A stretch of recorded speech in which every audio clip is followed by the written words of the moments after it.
Love Story. Chapter 1. Stupid and Rich, Clever and Poor. What can you say about a 25-year-old girl who died? You can say that she was beautiful and intelligent. She loved Mozart and Bach and the Beatles. And me. Once, when she told me that, I asked her who came first. She answered, smiling, "Like in the ABC." I smiled too. But now I wonder, was she talking about my first name? If she was, I came last, behind Mozart. Or did she mean my last name? If she did, I came between Bach and the Beatles. But I still didn't come first. That worries me terribly now. You see, I always had to be number one. Family pride, you see. In the autumn of my last year at Harvard University, I studied a lot in the Radcliffe Library. The library was quiet. Nobody knew me there, and they had the books that I needed for my studies. The day before an examination, I went over to the library desk to ask for a book. 2 girls were working there. One was tall and sporty. The other was quiet and wore glasses. I chose her and asked for my book. She gave me an unfriendly look. "Don't you have a library at Harvard?" she asked. "Radcliffe let us use their library," I answered. "Yes, Preppy, they do. But is it fair? Harvard has 5 million books. We have a few thousand." Oh dear, I thought. A clever Radcliffe girl. I can usually make girls like her feel very small. But I needed that damn book, so I had to be polite. "Listen, I need that damn book." "Don't speak like that to a lady, Preppy." "Why are you so sure that I went to prep school?" She took off her glasses. "You look stupid and rich," she said. "You're wrong," I said. "I'm actually clever and poor." "Oh, no, Preppy," she said. "I'm clever and poor." She was looking straight at me. All right, she had pretty brown eyes. And, okay, perhaps I looked rich. But I don't let anyone call me stupid. "What makes you so clever?" I asked. "I'm not going to go for coffee with you," she said. "Listen, I'm not going to ask you." "That," she said, "is what makes you stupid." Let me explain why I took her for coffee. I got the book that I wanted, didn't I? And she couldn't leave the library until closing time. So I was able to study the book for a good long time. I got an A in my exam the next day. I gave the girl's legs an A, too, when she came out from behind the library desk. We went to a coffee shop, and I ordered coffee for both of us. "I'm Jennifer Cavallari," she said. "I'm American, but my family came from Italy. I'm studying music." "My name is Oliver," I said. "Is that your first or your last name?" she asked. "First. My other name is Barrett." "Oh," she said. "Like Elizabeth Barrett, the writer?" "Yes," I said. "No relation." I was pleased that she hadn't said Barrett, like Barrett Hall. That Barrett is a relation of mine. Barrett Hall is a large, unlovely building at Harvard University. My great-grandfather gave it to Harvard long ago, and I am deeply ashamed of it." She was silent. She sat there, half smiling at me. I looked at her notebooks. 16th century music? I said. That sounds difficult. It's too difficult for you, Preppy, she said coldly. Why was I letting her talk to me like this? Didn't she read the university magazine? Didn't she know who I was? Hey, don't you know who I am? Yes, she answered. You're the man who owns Barrett Hall. She didn't know who I was. I don't own Barrett Hall, I argued. My great-grandfather gave it to Harvard, that's all. So that's why his not-so-great-grandson could get into Harvard so easily. I was angry now. Jenny, if I'm no good, why did you want me to invite you for coffee? She looked straight into my eyes and smiled. I like your body, she said. Every big winner has to be a good loser, too. Every good Harvard man knows that. But it's better if you can win. And so, as I walked with Jenny to her dormitory, I made my winning move. Listen, Friday night is the Dartmouth hockey match. So I'd like you to come. These Radcliffe girls, they really care about sport. And why, she asked, should I come to a stupid ice hockey match? Because I'm playing, I answered. There was a moment's silence. I think I heard snow falling. For which team? She said. By the second quarter of the game on Friday night, we were winning 0-0. That is, Davy Johnson and I were getting ready to score a goal. The crowd were screaming for blood, or a goal. I always feel that it's my job to give them both these things. I didn't look up at Jenny once, but I hoped she was watching me. I got the puck and started off across the ice. Davy Johnson was there on my left, but I didn't pass the puck to him. I wanted to score this goal myself. But before I could shoot, 2 big Dartmouth men were after me. In a moment, we were hitting the puck and each other as hard as we could. You, said a voice suddenly. 2 minutes in the penalty box. I looked up. He was talking to me. What did I do? I asked. Don't argue. He called to the official's desk. Number 7, 2 minutes in the penalty box. For fighting. Angrily, I climbed into the penalty box. Why are you sitting here when all your friends are playing? The voice was Jenny's. I didn't answer. Come on, Harvard! Get that puck! I shouted. What did you do wrong? Jenny asked. I tried too hard. Out there on the ice, Harvard were playing with only 5 men. Is that something to be ashamed of? Jenny, please, I'm thinking. What about? About those 2 Dartmouth men. When I get back onto the ice, I'll break them into little pieces. Do you always fight when you play hockey? I'll fight you, Jenny, if you don't keep quiet. I'm leaving. Goodbye. I looked round, but she had gone.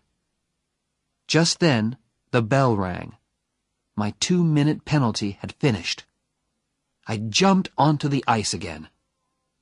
Good old Barrett! Shouted the crowd. Jenny will hear them shouting for me, I thought. But where was she? Had she left? As I went for the puck, I looked up into the crowd. Jenny was standing there. I took the puck and went towards the goal line. 2 Dartmouth players were coming straight at me. "Go, Oliver, go! Knock their heads off!" That was Jenny's voice above the crowd. It was crazily, beautifully violent. I pushed past one Dartmouth man. I knocked hard into the other. Then I passed the puck to Davy Johnson, and he banged it into the Dartmouth goal. The crowd went wild. In a moment, we were all shouting and kissing and banging each other on the back. The crowd were screaming with excitement. After that, we murdered Dartmouth. 7-0. After the match, I lay in the hot bath and thought with pride about the game. I'd scored 1 goal and helped to score another. Now the water felt wonderful on my tired body. Suddenly, I remembered Jenny. Was she still waiting outside? I hope so. I jumped out of that bath and dressed as fast as I could. Outside, the cold winter air hit me. I looked round for Jenny. Had she walked back to her dormitory alone? Suddenly, I saw her. "Hey, Preppy, it's cold out here." I was really pleased to see her, and gave her a quick kiss. "Did I say you could kiss me?" she said. "Sorry, I was just excited." I wasn't. It was dark and quiet out there in the cold. I kissed her again, more slowly. When we reached her dormitory, I did not kiss her goodnight. "Listen, Jenny, perhaps I won't telephone you for a few months." She was silent for a moment. "Why?" she asked at last. "But perhaps I'll telephone you as soon as I get back to my dorm." I turned and began to walk away. "Damn Preppy!" I heard her say. I turned again. From 20 feet away, I scored another goal. You see, Jenny, that's the kind of thing you say.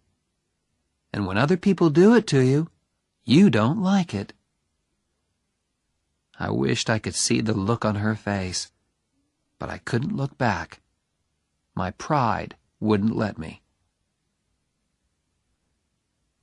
When I returned to my dorm, Ray Stratton was there. He and I slept in the same room. Ray was playing cards with some of his football-playing friends. "Hello, Ollie," said Ray. "How many goals did you score?" "I scored 1, and I made 1, I answered. "With Cavalieri?" "That's none of your business," I replied quickly. "Who's Cavalieri?" asked one of the footballers. "Jenny Cavalieri. Studies music. Plays the piano with the music group." What does she play with Barrett? Everyone laughed. "Get lost," I said, as I entered my room. There I took off my shoes, lay back on my bed, and telephoned Jenny's dormitory. "Hey, Jen," I said softly. "Yes?" "I think I'm in love with you." She was silent for a few moments. Then she answered, very softly, "Oliver, you're crazy." I wasn't unhappy or surprised.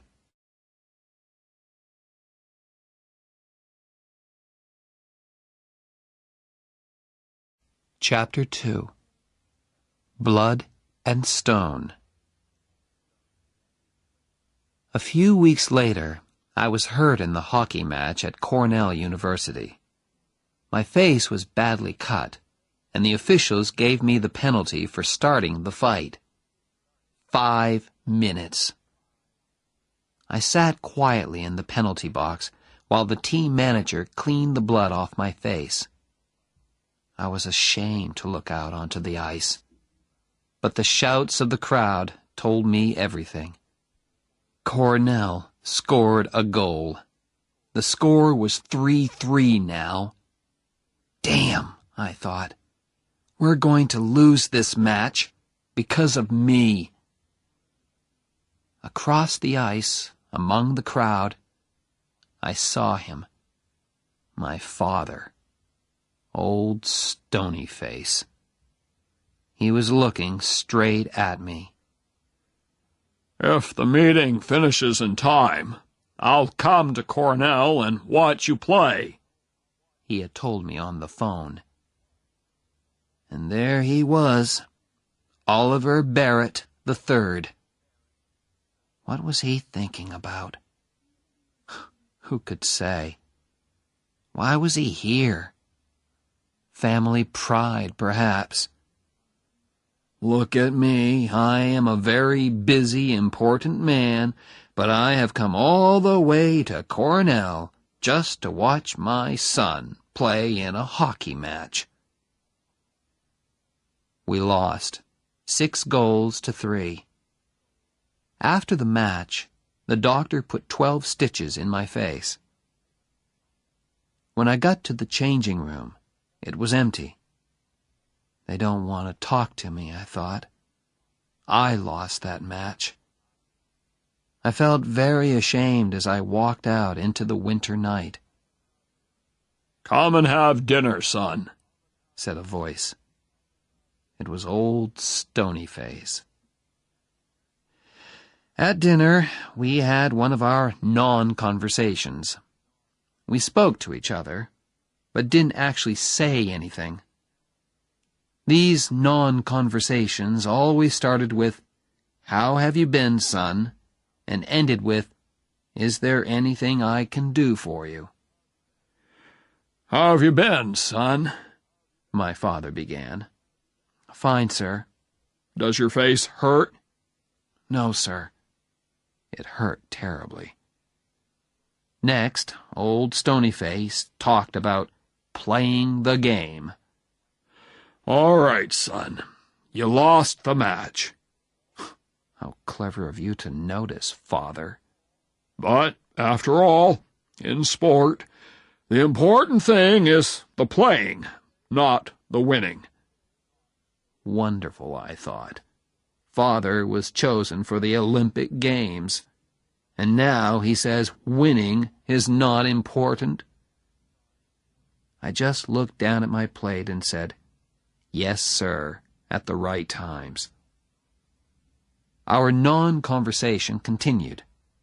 After playing the game, he discussed my plans. "Tell me, Oliver, has the law school accepted you yet?" "Not yet, sir." "Would you like me to telephone them?" "No," I said at once. "I want to get a letter like other people, sir. Please?" "Yes, of course. Fine. After all, they're sure to accept you." Why? I thought. Because I'm clever and successful? Or because I'm the son of Oliver Barrett III?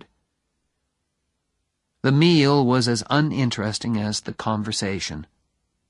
At last, my father spoke again. "There's always the Peace Corps," he said suddenly. "I think the Peace Corps is a fine thing, don't you?" "Oh, yes, sir," I said politely. I knew nothing about the Peace Corps.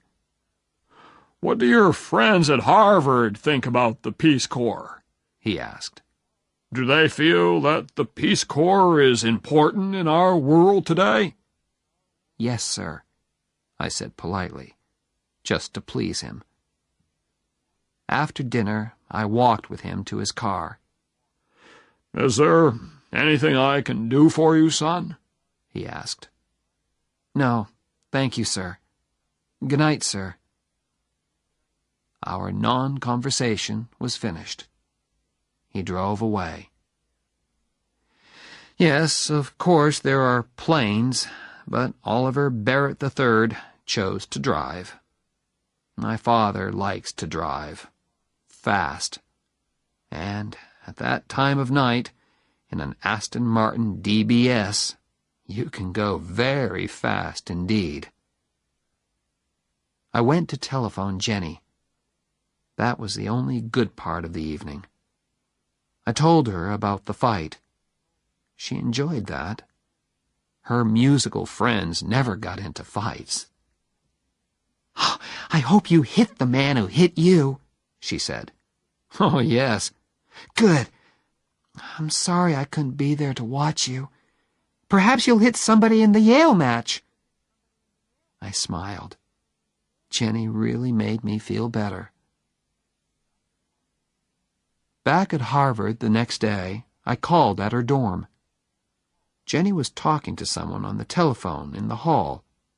"Yes, of course." "Oh, yes, Phil. I love you too. Love and kisses. Goodbye." Who was she talking to? I had only been away 48 hours, and she had found a new boyfriend.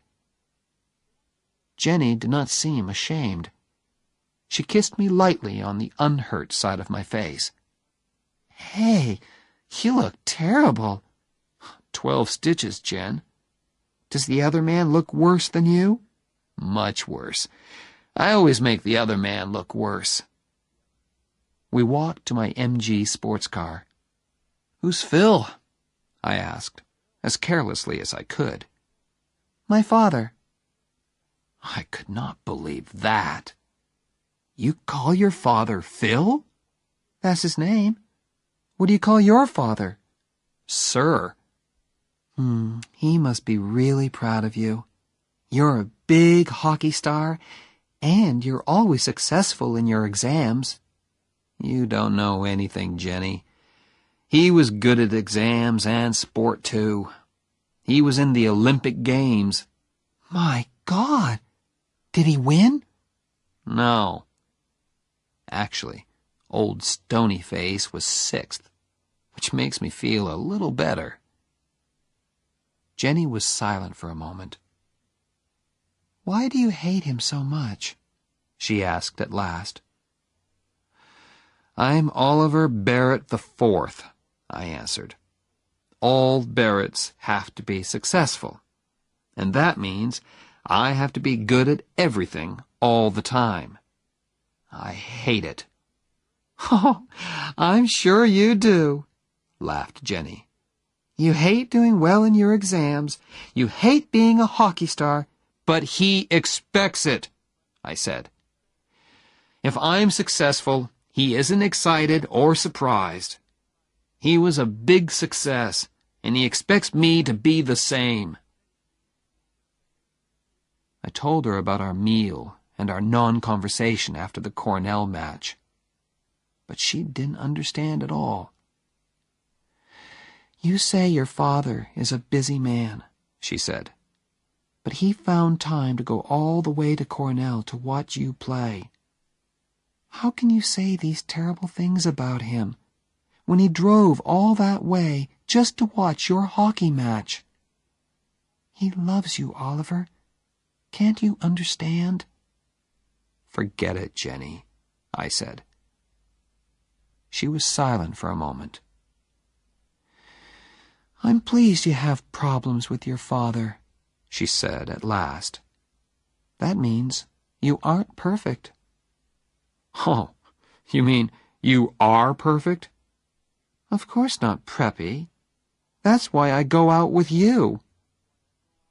Jenny loved to have the last word.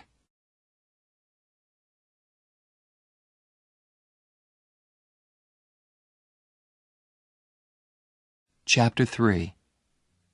We Belong Together. I had not yet made love to Jenny.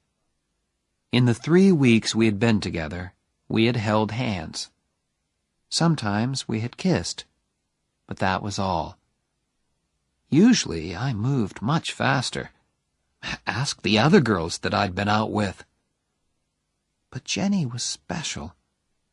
I felt different about her, and I didn't know what to say to her. "You're going to fail your exams, Oliver." We were studying in my room one Sunday afternoon. "Oliver, you'll fail your exams if you don't do some work." "I am working." "No, you aren't. You're looking at my legs." "Only once every chapter." "That book has very short chapters." "Listen, you aren't as good-looking as all that." "I know, but you think I am, don't you?" "Damn it, Jenny. How can I study when all the time I want to make love to you?" She closed her book softly and put it down. She put her arms around me. "Oliver, will you please make love to me?" It all happened at once. It was all so unhurried, soft and gentle. And I was gentle too. Was this the real Oliver Barrett IV? "Hey, Oliver, did I ever tell you that I love you?" said Jenny finally. "No, Jen." I kissed her neck. "I love you very much, Oliver." I loved Ray Stratton, too. He's not very clever or a wonderful footballer, but he was a good friend to me. Where did he go to study when I was in our room with Jenny? Where did he sleep on those Saturdays when Jenny and I spent the night together? In the old days, I always told him all about my girlfriends, but I never told him about Jenny and me. "My God, Barrett, are you two sleeping together or not?" asked Ray. "Raymond, please don't ask." "You spend every minute of your free time with her. It isn't natural." "Ray, when 2 adults are in love—" "Love? At your age? Oh, my God, I worry about you. I really do." "Don't worry, Raymond, old friend. We'll have that flat in New York one day. Different girls every night." "Don't you tell me not to worry, Barrett. That girl's got you, and I don't like it." That evening, I went to hear Jenny play the piano with the music group. "You were wonderful," I said afterwards. "That shows what you know about music, Preppy." We walked along the river together. I played okay, not wonderful, not Olympic Games, just okay. Okay? Okay. But you should always continue your music. Of course I will. I'm going to study with Nadia Boulanger, aren't I? Who? Nadia Boulanger. She's a famous music teacher in Paris. I'm very lucky. I won a scholarship, too. Jennifer, you're going to Paris? I've never seen Europe. I'm really excited about it. I took her by the arms and pulled her towards me. Hey, how long have you known this? Jenny looked down at her feet. Oliver, don't be stupid. We can't do anything about it. After we finish university, you'll go your way and I'll go mine.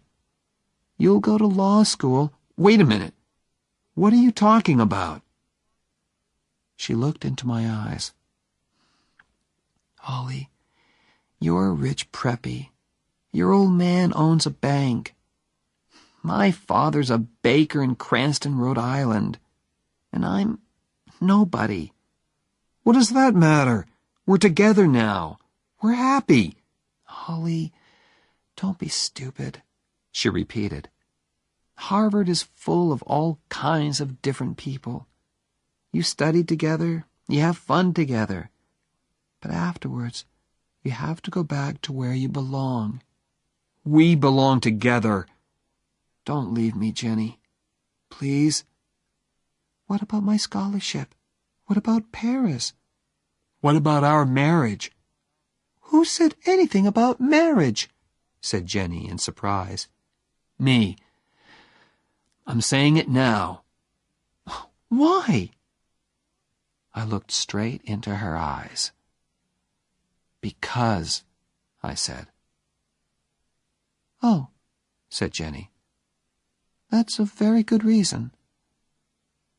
She took my arm, and we walked along the river.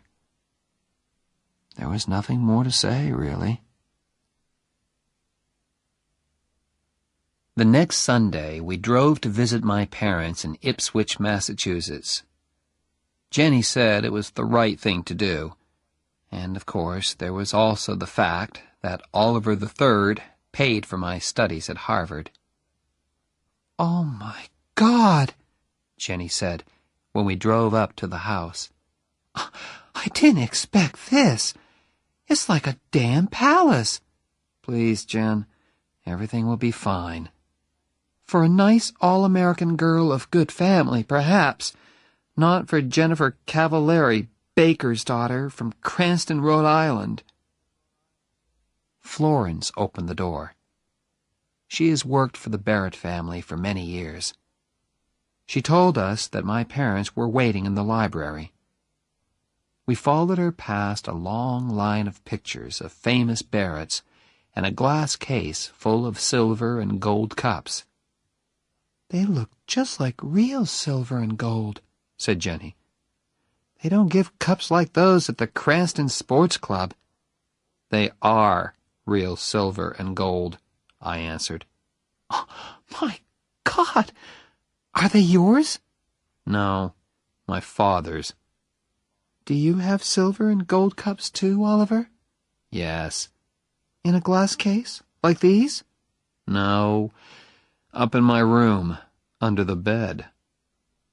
She gave me one of her good Jenny looks. "We'll go and look at them later, shall we?" Before I could answer, we heard a voice. "Ah, hello there."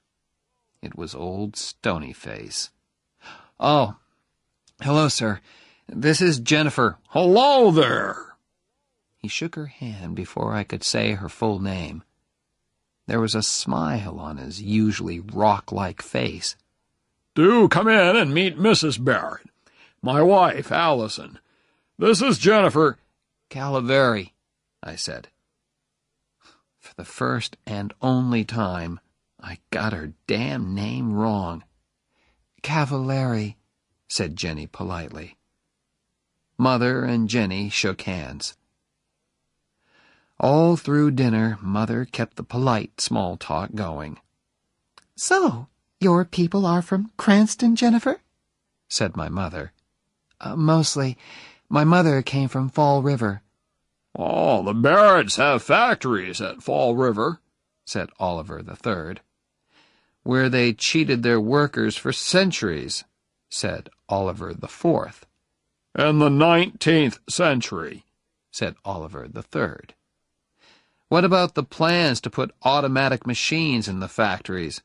said Oliver IV. "What about coffee?" my mother said quickly.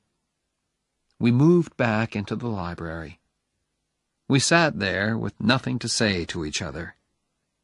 So I started a new non-conversation. "Tell me, Jennifer," I said, "what do you think about the Peace Corps?" She looked at me in surprise. "Oh, have you told them, O.B.?" asked my mother. "It isn't the time for that, my dear," said Oliver Barrett III, with an ask me look on his face. What's this, Father?" I asked, just to please him. "Oh, nothing important, son." "I don't know how you can say that," said my mother. She turned to me. Your father is going to be head of the Peace Corps. Oh, I said. Oh, said Jenny, in a different, happier kind of voice. Well done, Mr. Barrett. She gave me a hard look. Yes. Well done, sir, I said at last.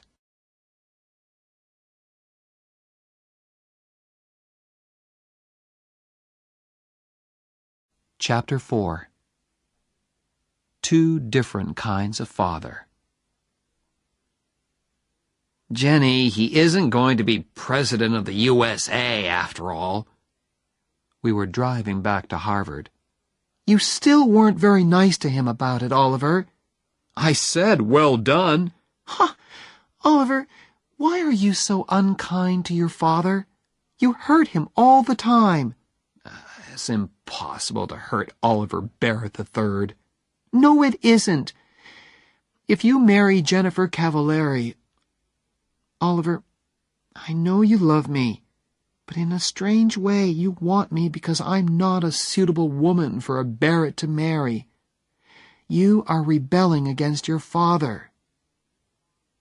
My father said the same thing a few days later when we had lunch together at the Harvard Club in Boston.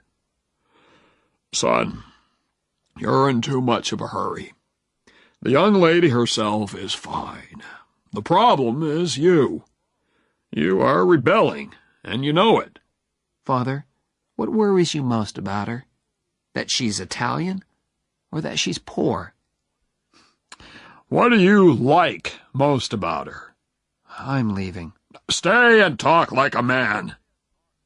I stayed. Old Stonyface liked that. He's won again, I thought angrily. Wait a while, son, Oliver Barrett III continued. That's all I ask. Finish law school. Why do I have to wait? I was rebelling now. Oliver, you are still under 21. In the eyes of the law, you are not yet an adult. Stop talking like a lawyer, damn it! If you marry her now, you will get nothing from me. Father, you've got nothing that I want. I walked out of his club and out of his life. After that, I was not looking forward to meeting Jenny's father. She was his only child, and her mother was dead. She meant a lot to him. I could see a lot of problems there. And I was penniless. How is Mr. Cavallari going to feel, I thought, when he hears that young Barrett can't support his daughter? Worse, she will have to work as a teacher to support him while he is at law school. As we drove down to Cranston on that Sunday in May, I worried a lot about Mr. Cavallari's feelings. Tell me again, Jen. Okay. I telephoned him and he said okay. But what does he mean by okay? Are you trying to tell me that Harvard Law School has accepted a man who doesn't know the meaning of okay? It isn't a word that lawyers use much, Jen. Just tell me again, please. He knows you're poor and he doesn't mind. Stop worrying, Oliver. Jenny lived on Hamilton Street. It was a long line of wooden houses with children playing in front of them and whole families sitting on their front steps. I felt like a stranger in a strange land as I parked the MG outside 189A Hamilton Street. Mr. Cavallari's handshake was warm and strong. "How do you do, sir?" I said. "I'm Phil," he said. "Phil, sir." It was a frightening moment. Then Mr. Cavallari turned to his daughter. Suddenly they were in each other's arms, laughing and crying and kissing. I felt like a stranger. For some time, I did not have to speak much. Don't speak with your mouth full, my family had told me when I was a child. Phil and his daughter kept my mouth full all afternoon. I don't know how many Italian cakes I ate. Both Cavalieris were very pleased. "He's okay," said Phil at last. "I told you he was okay," said his daughter. "Well, I had to see for myself. Now I've seen him. Oliver?" "Yes, sir?" "Call me Phil. You're okay." Later, Phil tried to have a serious talk with me.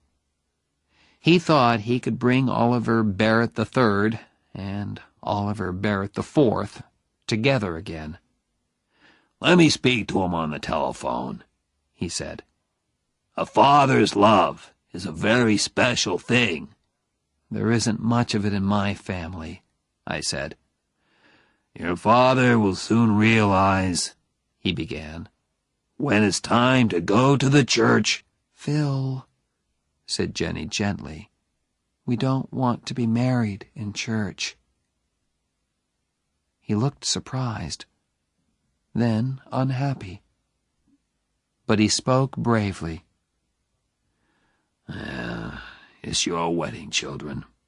You choose. It's okay by me." My next meeting was with the head of Harvard Law School. "I'll need a scholarship for next year, sir," I said politely. "A scholarship? I don't understand. Your father—" "My father has nothing to do with it, sir. We've had a disagreement, and he isn't supporting me anymore." The head took off his glasses, then put them on again. I continued. "That's why I've come here to see you, sir. I'm getting married next month. We're both going to work during the summer. Then Jenny will support us by teaching. But her teaching won't pay enough to send me to law school.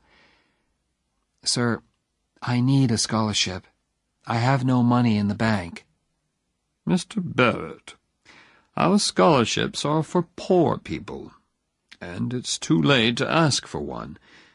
I do not wish to enter into a family disagreement, but I think you should go and talk to your father again." "No," I said angrily. "I am not, repeat, not going back to my father to ask for money." When Jenny graduated from university that summer, all her relations came from Cranston to watch. We didn't tell them about our marriage plans because we wanted a quiet wedding and didn't want to hurt their feelings. I graduated from Harvard the next day. Was Oliver III there in the University Hall? I don't know. I didn't look for old Stonyface in the crowd. I gave my parents' tickets to Jenny and Phil. But as an old Harvard man, my father could sit with the class of 26. But why should he want to? I mean, weren't the banks open that day? The wedding was on the next Sunday. It was very quiet and very beautiful. Phil was there, of course, and my friend Ray Stratton. Jenny and I spoke about our love for each other and promised to stay together until death. Ray gave me the ring, and soon Oliver Barrett IV and Jennifer Cavalieri were man and wife. We had a small party afterwards, just the four of us. Then Ray and Phil went home, and Jenny and I were alone together. "Jenny, we're really married." "Yes. Now I can be as terrible to you as I like."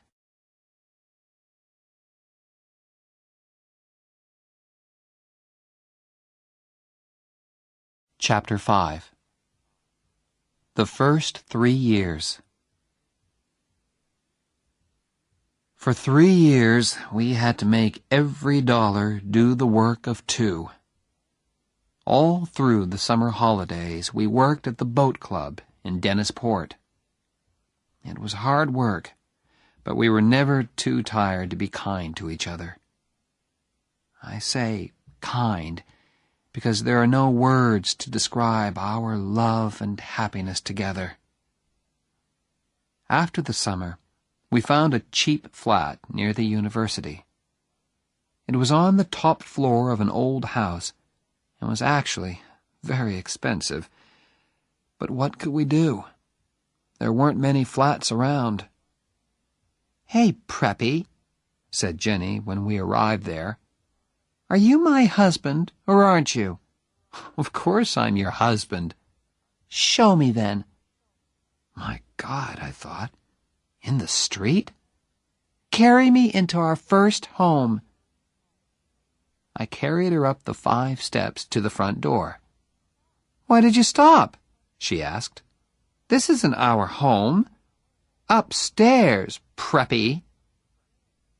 There were 24 stairs up to our flat, and I had to stop halfway. "Why are you so heavy?" I asked her. "Perhaps I'm expecting a baby." "My God, are you?" "Ha!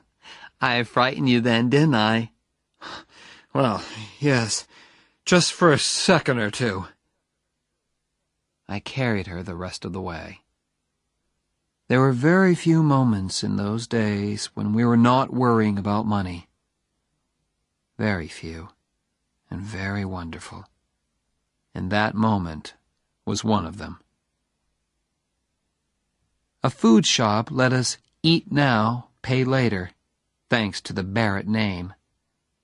But our famous name did not help us in Jenny's work. The head of the school thought we were rich. "Of course, we can't pay our teachers very much," said Miss Whitman. "But that won't worry you, Mrs. Barrett." Jenny tried to explain that Barretts had to eat, just like other people. Miss Whitman just laughed politely. "Don't worry," Jenny said to me. "We'll manage. Just learn to like spaghetti." I did. I learned to like spaghetti, and Jenny learned lots of different ways of cooking it. With Jenny's pay from school, and our money from our summer work and my holiday jobs, we managed. Our lives had changed a lot, of course. There was no more music for Jenny. She had to teach all day, and came home very tired. Then she had to cook dinner. Restaurants were too expensive for us. There were a lot of films that we didn't see, and places and people that we didn't visit. But we were doing okay. One day, a beautiful invitation arrived. It was for my father's 60th birthday party. "Well?" said Jenny. I was in the middle of a thick law book and did not hear her at first. "Oliver, he's reaching out to you." "No, he isn't. My mother wrote it. Now be quiet, I'm studying. I've got exams in 3 weeks. "Ollie, think. 60 years old, damn it. How do you know that he'll still be alive when you decide to forget your disagreement?" "I don't know, and I don't care. Now let me get on with my work." "One day," said Jenny, "when you're having problems with Oliver V..." "Our son won't be called Oliver. You can be sure of that," I said angrily. "You can call him Bozo if you like. But that child will feel bad about you, because you were a big Harvard sportsman. And by the time he goes to university, you'll probably be a big, important lawyer," she continued. "Oliver, your father loves you in the same way as you will love Bozo. But you Barretts are so full of pride. You'll go through life thinking that you hate each other. Now, what about that invitation? Write them a nice letter of refusal. Oliver, I can't hurt your father like that. What's their telephone number? I told her, and was at once deep in my law book again. I tried not to listen to her talking on the telephone, but she was in the same room after all. Suddenly I thought, how long does it take to say no? Ollie! Jenny had her hand over the telephone mouthpiece. Ollie, do we have to say no? Yes, we do. And hurry up, damn it! I'm terribly sorry, she said into the telephone. She covered the mouthpiece again and turned to me. He's very unhappy, Oliver. Can you just sit there and let your father bleed? Stones don't bleed, Jen. This isn't one of your warm, loving Italian fathers. Oliver, can't you just speak to him? Speak to him? Are you crazy? She held the telephone towards me. She was trying not to cry. I will never speak to him. Ever, I said. Now she was crying, very quietly. Then she asked me once more. For me, Oliver, I've never asked you for anything. Please. I couldn't do it. Didn't Jenny understand? It was just impossible. Unhappily, I shook my head. Then Jenny spoke to me, quietly and very angrily. You have no heart, she said. She spoke into the telephone again. Mr. Barrett, Oliver wants you to know. She was crying, so it wasn't easy for her. Oliver loves you very much, she said, and put the telephone down quickly. I don't know why I did it. Perhaps I went crazy for a moment. Violently, I took the telephone and threw it across the room. Damn you, Jenny! Why don't you get out of my life? I stood still for a second. My God, I thought, what's happening to me? I turned to look at Jenny, but she had gone.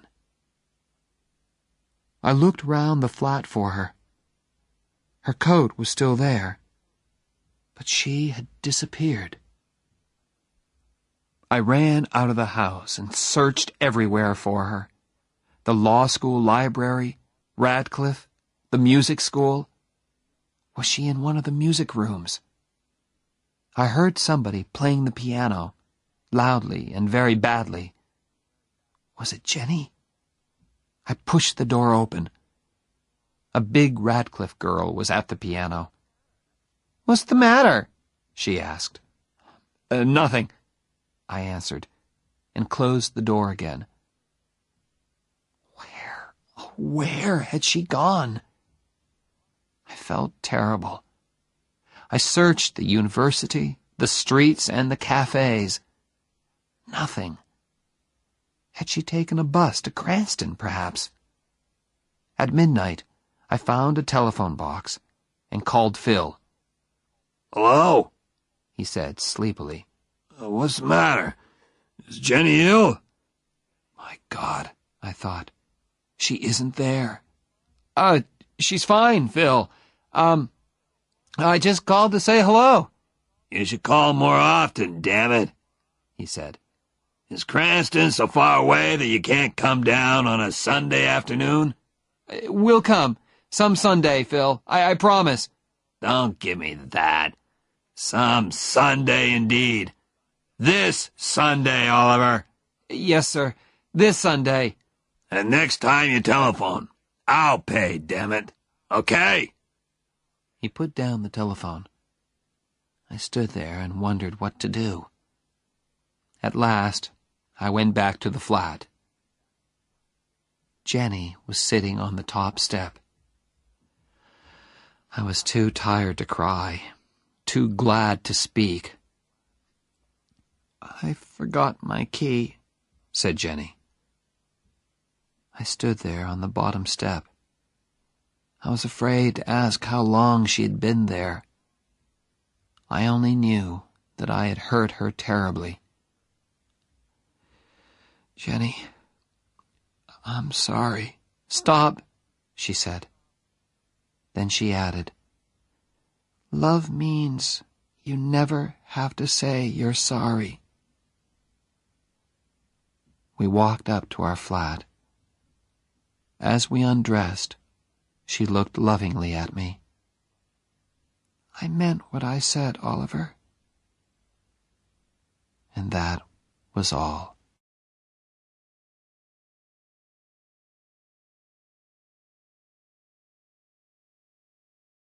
Chapter 6.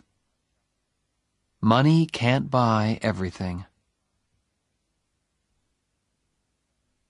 When the letter came from the law school, it changed our lives. I came third in the final examinations, and suddenly everyone wanted to offer me jobs. It was a wonderful time. Think of it, an all-American boy with a famous name, third in his examinations, and a Harvard hockey player, too. Crowds of people were fighting to get my name and number on their company writing paper. At last, I accepted a job with Jonas and Marsh in New York. I was the highest-paid graduate of my year, too.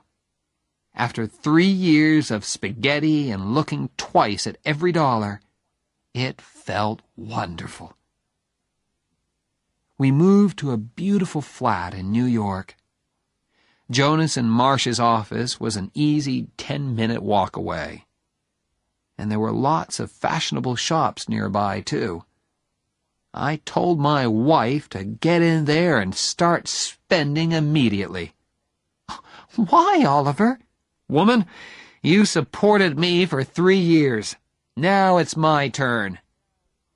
I joined the Harvard Club of New York. Ray Stratton was working in New York, too, and we played tennis together 3 times a week. My old Harvard friends discovered me once more, and invitations arrived. "Say no, Oliver. I don't want to spend my free time with a lot of empty-headed preppies." "Okay, Jen, but what shall I tell them?" "Tell them I'm expecting a baby." "Are you?" She smiled. "No, but if we stay at home tonight, perhaps I will." We already had a name for our child. "You know," I said one evening, "I really like the name Bozo." "You honestly want to call our child Bozo?" "Yes, it's the name of a big sports star. He'll be wonderfully big and strong," I continued. "Bozo Barrett, Harvard's biggest football star." We had a name for our child, and we wanted him very much. But it's not always easy to make a baby, although we tried very hard. Finally, I became worried, and we went together to see a doctor. Dr. Shepard checked everything carefully. He took some of our blood and sent it away for examination. "We'll know soon," he said. A few days later, he telephoned me at my office and asked me to visit him on my way home that evening. "Well, doctor," I said, "which of us has the problem?" "It's Jenny," he said. "She will never have children." I was ready for this news, but it still shook me. "Well," I said, "children aren't everything." "Oliver," said Dr. Shepard, The problem is more serious than that. Jenny is very ill. She has a blood disease. It is destroying her blood, and we can't stop it. She is dying, Oliver. I am very sorry.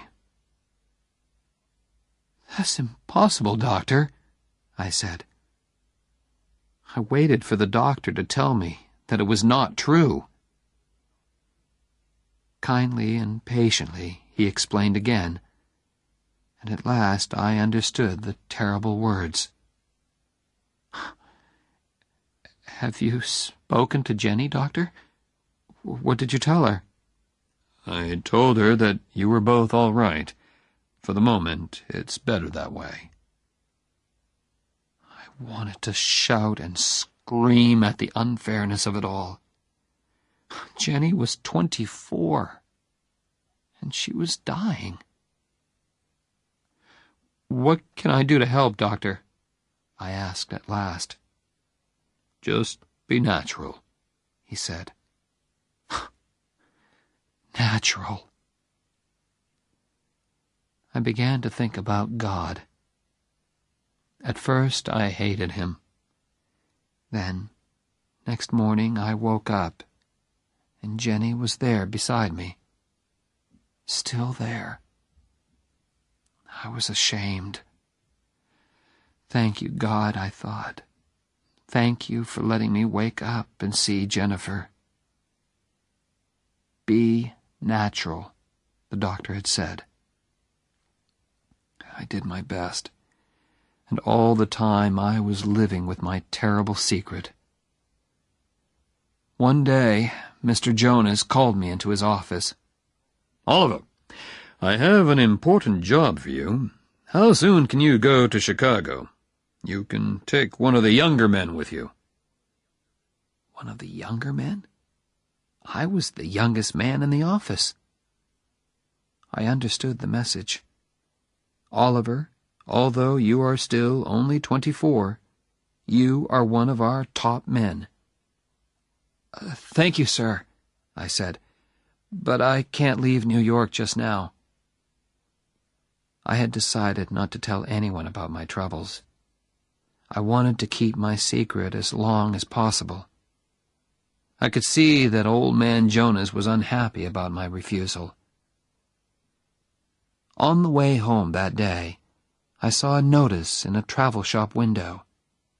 Fly to Paris. Suddenly, I remembered Jenny's words. What about my scholarship? What about Paris? I went into the shop and bought 2 tickets to Paris. Jenny was looking gray and tired when I got home. When I showed her the tickets, she shook her head. Oliver, she said gently, I don't want Paris. I just want you. And I want time, which you can't give me. Now I looked in her eyes and saw the sadness in them. We sat there silently, holding each other. Then Jenny explained. I was feeling terrible. I went back to the doctor, and he told me, I'm dying. Now I didn't have to be natural anymore. We had no more secrets from each other. Now we could discuss things that young husbands and wives don't usually have to discuss. You must be strong, Oliver, she said. For Phil, it's going to be hard for him. He needs your help, okay? Okay, I'll be strong, I promised. I hoped Jenny could not see how frightened I was. A month later, just after dinner, Jenny was playing Chopin on the piano. Suddenly she stopped. Are you rich enough to pay for a taxi? She asked. Of course. Where do you want to go? To the hospital. In the next few busy, worried moments, while I hurriedly packed a bag, I realized, this is it, I thought. Jenny is going to walk out of this flat and never come back. I wondered what she was thinking. She sat there, looking straight in front of her. Hey, I said, is there anything special that you want to take with you? No, she said. Then she thought again. Yes, you. The taxi driver thought Jenny was expecting a baby. Is this your first? He asked. I was holding Jenny in my arms, and I felt ready to explode. Please, Holly, Jenny said to me softly. He's trying to be nice to us. Yes, I told the driver. It's our first, and my wife isn't feeling very well, so can you hurry, please? He got us to the hospital in 10 minutes. Good luck, he called as he drove away. Jenny thanked him. She was having trouble walking. I wanted to carry her, but she said clearly, Not this time, Preppy. So we walked. Have you got health insurance? They asked us in the hospital. No. We had never thought about buying insurance. We were too busy buying furniture and kitchen things. Of course, the doctors knew about Jenny, and they were expecting us. Listen, I told them. Do your best for Jenny. I don't care what it costs. I want her to have the best, please. I've got the money.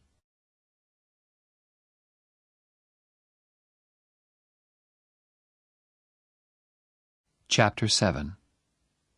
Strong men don't cry. I jumped into my MG and drove through the night to Boston. I changed my shirt in the car before I entered the offices on State Street. It was only 8 o'clock in the morning, but several important-looking people were waiting to see Oliver Barrett III. His secretary recognized me and spoke my name into the telephone. My father did not say, "Show him in." Instead, the door opened, and he came out to meet me. Oliver, he said. His hair was a little grayer, and his face had lost some of its color. Come in, son, he said.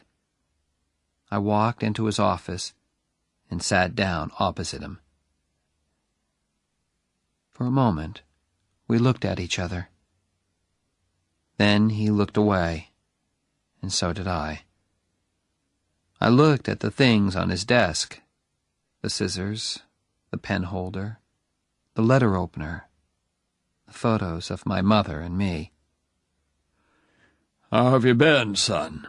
He asked. Very well, sir. Father, I need to borrow $5,000. He looked hard at me. May I know the reason? He said at last. I can't tell you, Father. Just lend me the money, please. I felt that he didn't want to refuse or argue with me. He wanted to give me the money, but he also wanted to talk. Don't they pay you at Jonas and Marsh? Yes, sir. So he knows where I work, I thought. He probably knows how much they pay me, too. And doesn't Jennifer teach, too?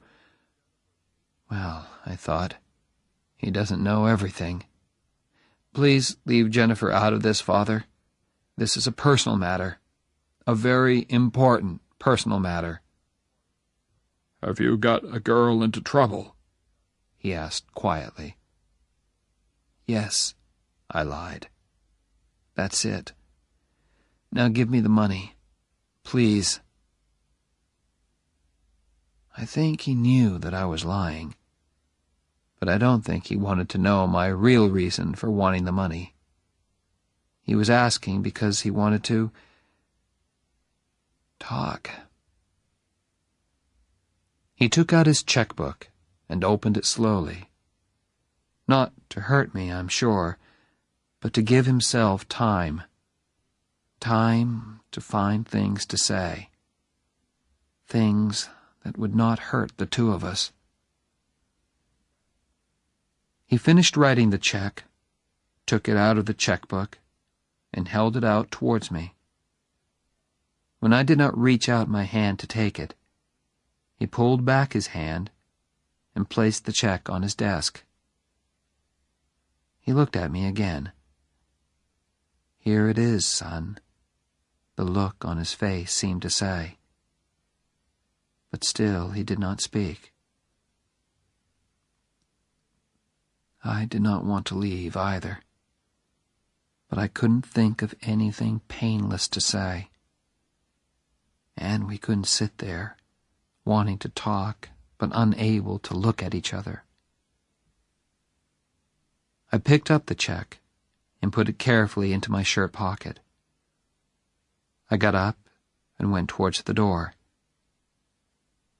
I wanted to thank my father for seeing me when several important people were waiting outside his office. If I want, I thought, he will send his visitors away, just to be with me. I wanted to thank him for that, but the words refused to come. I stood there with the door half open, and at last I managed to look at him and say, "Thank you, Father." Then I had to tell Phil Cavallari. He did not cry or say anything. He quietly closed his house in Cranston and came to live in our flat. We all have ways of living with our troubles. Some people drink too much. Phil cleaned the flat again and again. Perhaps he thought Jenny would come home again. Poor Phil. Next, I telephoned Old Man Jonas. I told him why I could not come into the office. I kept the conversation short, because I knew he was unhappy. He wanted to say things to me, but could not find the words. I knew all about that. Phil and I lived for hospital visiting hours. The rest of life, eating and sleeping, or not sleeping, meant nothing to us. One day in the flat, I heard Phil saying, very quietly, "I can't take this much longer." I did not answer him. I just thought to myself, I can take it. Dear God, I can take it as long as you want, because Jenny is Jenny. That evening, she sent me out of her room. She wanted to speak to her father, man to man. "But don't go too far away," she added. I went to sit outside. Then Phil appeared.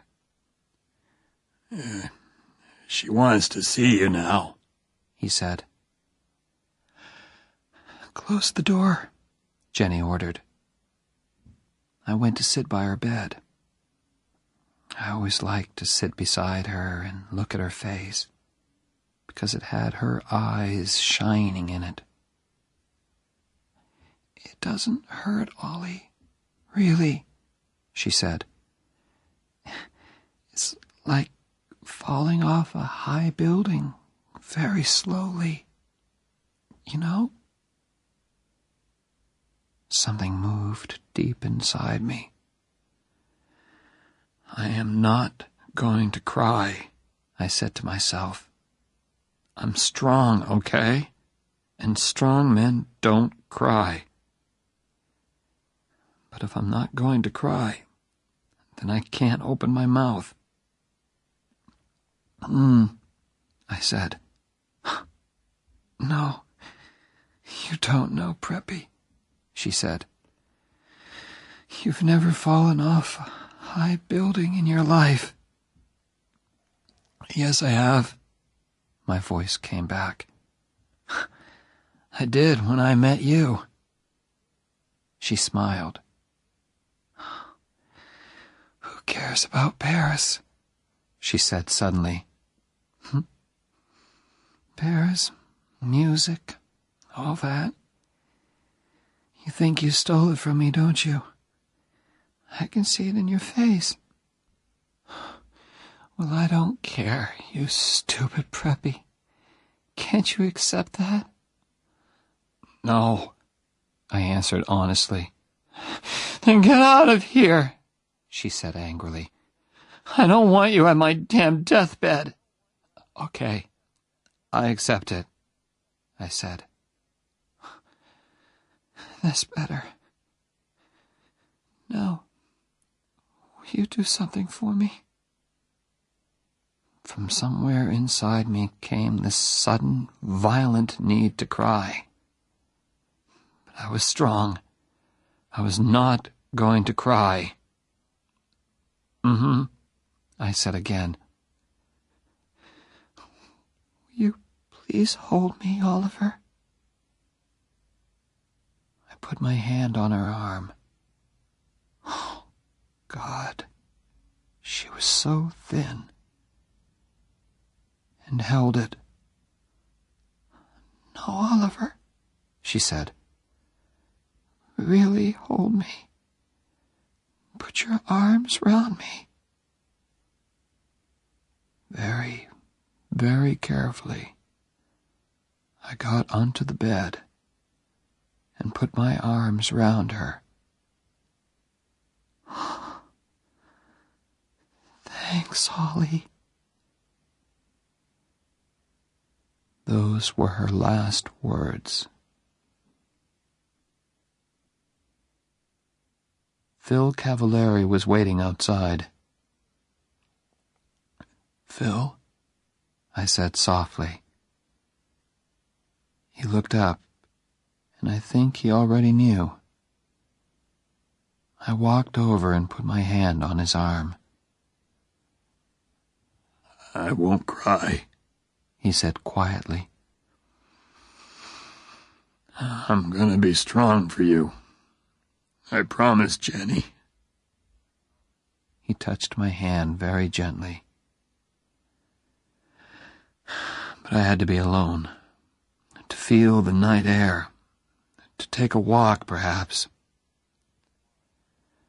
Downstairs, the entrance hall of the hospital was very calm and quiet. The only noise was the sound of my footsteps on the hard floor. Oliver? It was my father. Except for the woman at the desk. We were all alone there. I could not speak to him. I went straight towards the door. But in a moment he was out there, standing beside me. Oliver, he said. Why didn't you tell me? It was very cold. That was good, because I wanted to feel something. My father continued to speak to me, while I stood still and felt the cold wind on my face. I heard this evening. I jumped into the car at once. I was not wearing a coat. The cold was starting to make me ache. Good. Good. Oliver, said my father. I want to help. Jenny's dead, I told him. I'm sorry, he said very softly. I don't know why I did it, but I repeated Jenny's words from long ago. Love means you never have to say you're sorry. Then I did something which I had never done in front of him before. My father put his arms round me, and I cried.